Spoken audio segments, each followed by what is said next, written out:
Hello and welcome to some more Star Citizen Insider. Today looking at caves from the official show Inside Star Citizen What Lies Beneath. In addition to that, we're looking at some new sub-perk helmets, the Centurion Helmets, some sales associated with that, an update to the Crytek versus CIG lawsuit, and a hint that we might see the RSI Mantis soon. Or at least some form of straight-to-flyable or concept ship or something like that. Let's start with an Inside Star Citizen summary, What Lies Beneath, that focused entirely on caves. Caves have had all their assets and building blocks completed for their initial 3.7 launch now, though they plan to expand these out a lot more in the future. This is going to see most necessary elements of the caves sort of like come together, and they are able to generate full procedural caves to their standards and needs now. This uses some of the same tech as procedural truck stops, with the changes being that they can use cave assets and have an entrance, but are bound to some additional rules where they have to, conform to their entrance and terrain on the ground. They don't want caves jutting out of the ground oddly, because the sort of like way they've structured them has like a corridor popping out of the ground. It sounds like they actually place the entrance for the cave and then generate it from that point. They can obviously generate multiple caves and then go, that's the one we want. In fact, they said they used the procedural placement tool that they use for outposts as well. So caves are the coming together of lots of other tech pieces that they've sponged together and gone, fantastic, now we can build caves. Also, the artists can go in and they can tweak bits by hand as well. It doesn't have to be entirely procedurally built. It is procedurally assisted, as are most of the things that Star Citizen plans to do. The new organic shader is used to make geological assets and rocks look a lot better than we've previously had. They use plant roots, moss, and other visual elements to break up the palette and texture of the insides of caves. Moss or lichen and lighting is used to help navigate players through a cave. They don't want players to get completely lost, basically. The caves aren't pitch black either. They're pretty dark, but not pitch black. You'll have a flashlight as well, though currently the flashlight is a bit too powerful for what they want, or at least it washes away a lot of effects and cuts through a lot of the effects. They are looking to improve that something so that the flashlight can be used to be able to help you navigate caves and see, but they still have this sort of atmosphere and gloom of the cave. You'll see glowworms for lights deeper down in caves, and they look absolutely amazing, but there's also going to be man-made lighting. Some caves might have been used for storage or as bases, or have now become abandoned camps. There are lots of opportunities for loot, to find dead NPCs, interesting exploration, FPS minables and harvestables. They have uncharted and charted caves, as well as some form of secret variant of caves, which they have yet to tell us about. I suspect that will be something they go, and there's a secret variant, look for it. That might be used for a mission, or it might be something we literally just have to explore and find. Caves can be very large and quite labyrinthian.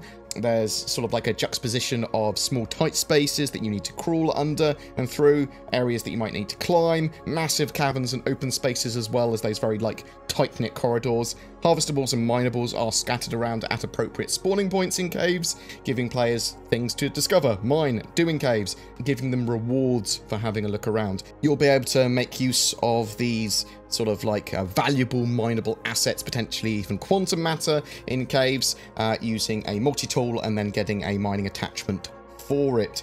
So they are looking at having denser, more valuable materials and minerals deeper down in caves, sort of like giving you more reasons to explore further. In the future, they want massive sinkholes that ships can land in as entrances, as well as huge entrances that vehicles can drive into.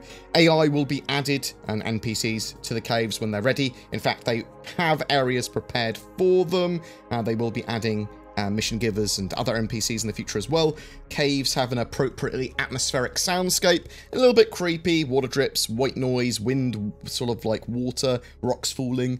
There is echo and reverb of other sounds in here as well. We can look forward to a lot of this coming in Alpha 3.7, the patch at the end of this month. There are some new sub-perks for RSI subscribers, a series of Centurion sort of styled helmets. There's 3 pairs of colours available for standard subs. You get Cobalt and Ghost White helmets. Emperators, the high level of sub, get those, as well as Steel and Wildfire colours. Wildfire's the sort of like Hornet Wildfire colours, the sort of reds there. There is also a pair that you can only purchase if you're a sub, but aren't given to subs automatically. They're $4 for any of those sets, and the one that you have to buy is the Hazard and Burnt Orange colours. So I can't tell if that's a coincidence that they're making the package that you have to buy separately the same colours as the largest org in game test. That I suspect that they will want to purchase those. It's interesting if that was a marketing decision or just a coincidence. I will let you make up conspiracy theories below. At the moment, the helmet will give you no additional protection beyond preventing you suffocating, though I suspect it will be heavy armour in the future, though, at the very least, medium. You can also pick up a Tumbrel Cyclone with 12 months insurance and a selection of flare items until the 16th of this month. Subs also have access to the Masters of Flight series loadout variants, so the Gladius Valiant, Saber Comet, Hornet Wildfire, and Avenger Titan Renegade. They can fly those all throughout September. There are a couple of interesting things in the Concierge newsletter that came out as well. Concierge are people that spent $1,000 or more on their accounts. Apparently, with the 890 sale, that has almost doubled the amount of Concierge backers that the game has, which is a lot. At some point, I hope CIG will furnish me with some of their monetization data. I'm very interested in that, but there should be a good amount of 890 jumps flying around in the verse. Still pretty rare as a ship though, so bear that in mind. The more interesting thing is that there was a concept picture sneak peek of what is supposed to be RSI's headquarters, or at least the area that it's located in or nearby as a concept on Earth. With the tagline, "Our eyes and ears on Earth have been dropping hints that something new is coming from RSI. As usual, the moment we have any more details, you will too." So this is expected, or at least I expect it to be the RSI Mantis, which may well be released as the next concept ship now or soon, rather than at CitizenCon that it was originally expected to be released at. The Mantis is expected to be a heavy fighter, and potentially it's going to be flight ready when it goes on sale. I'd actually expect this to go on sale when the Nautilus finishes its concept sale. I don't actually have a date on when the Nautilus concept sale finishes. It's typically around 6 weeks that they have a concept sale for now. There was a small update to the Crytek v CIG lawsuit.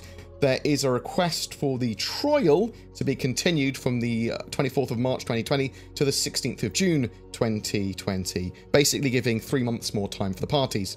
It's a joint filing, so that's requested by the parties on both sides, as the current schedule does not give the parties enough time to complete fact and expert discovery, file depositive motions, and prepare this case for trial. Moreover, the remaining claims in this case require extensive computer code review that involves both non-expert and expert discovery. Also, following a settlement conference, the parties have worked cooperatively and in good faith to narrow the issues in this case and to streamline discovery. So hopefully that's useful for the case moving forwards. I'm not a lawyer, but it does still appear that Crytek have an incredibly weak case, as their complaints now just boil down to, as far as I'm aware, as complaints that Bugsmatchers, a CIG dev show, showed off code that it shouldn't have, and that Squadron 42 and Star Citizen are still using CryEngine that's not licensed by Amazon, and that Squadron 42 using the CryEngine at all in its development wasn't part of their original contract. As Crytek sold their engine to Amazon, which then became Lumberyard, and CIG are now using that, it doesn't leave much room for Crytek to make a case here.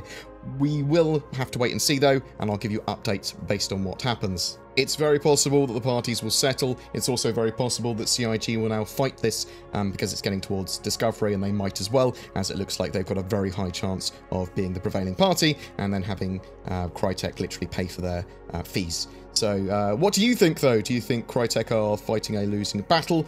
Do you think the RSI teaser is the RSI Mantis and that will be a heavy fighter and that could be coming very soon? Are you excited for caves and associated gameplay coming in Alpha 3.7 at the end of the month? What type of secret cave do you think they have in store for us?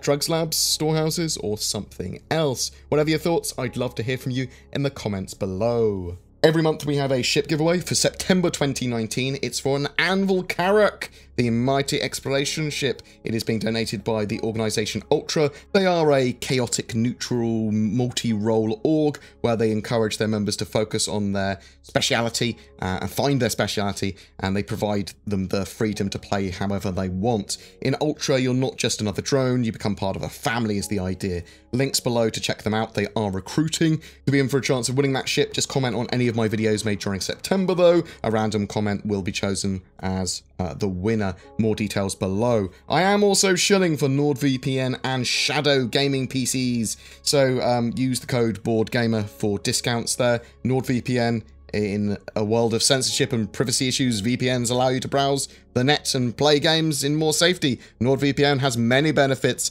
over free VPNs, and that's why I shill for it. Some of you also might be interested in Shadow cloud gaming stuff.